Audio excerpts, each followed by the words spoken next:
Hi guys, thank you so much for being here, and I really do hope you're doing well.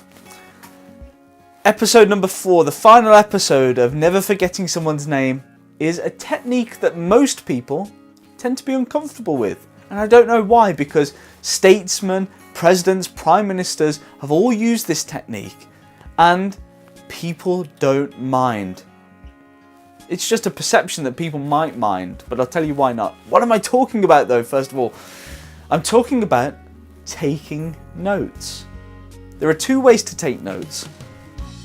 You either shake the person's hand, you find out their name, you have some pertinent information. They mention they've got a wife called Sarah and they've just had a baby and he's just bought a new car, for example. You say your goodbyes, you part ways, and then you just turn around, you take out a notebook and you make notes about the person. That's one way of doing it.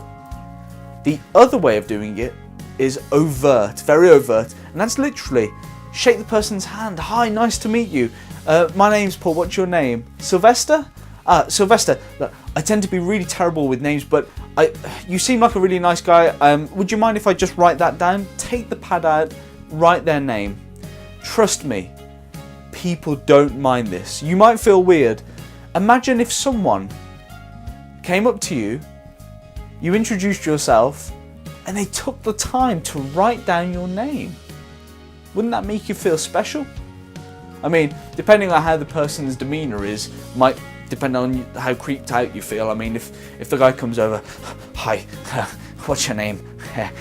Shakes your hand and then goes, I'm just going to write that down, and takes out a little tiny piece of cardboard and writes it down with blood from his finger, you might want to get freaked out then, but that's nothing to do with writing down the information. The writing down of the information is actually not anything people tend to mind. And if you're doing a whole room of 200 people, you can literally say, hey, I'm here, I've got a lot of people I want to meet today, I don't want to forget you. You seem like a nice guy. Would you mind if I just write down your name? Actually, while I've got the book out, could I take your business card and I'll put it in there, or can I write your number down?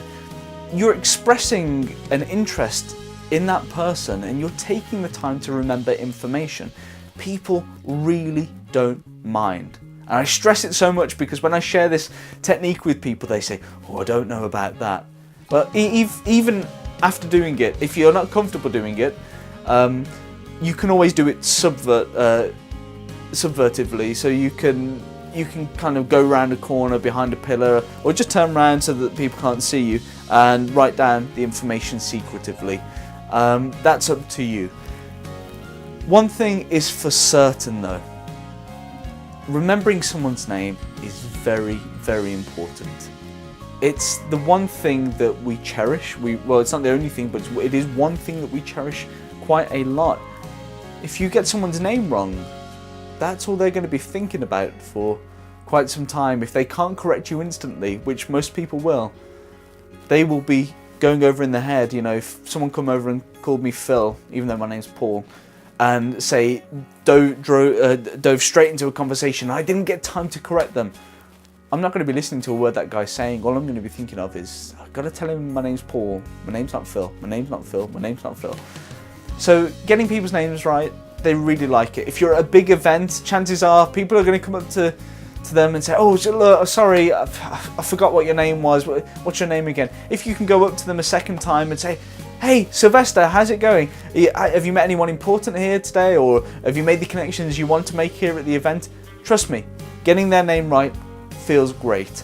And this, I wasn't going to even include this, but I'm going to do it anyway because I'm abundant and I like to give a little extra.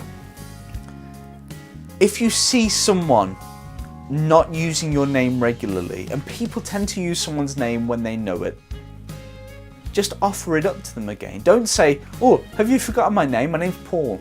Simply say something like, the other day, or someone came up to me and said, oh, Paul, you know, what are you doing with XYZ? You know, you can include your name in a story in some way, but that depends on the situation, so I can't really give you sort of a concrete example other than what I've just given you.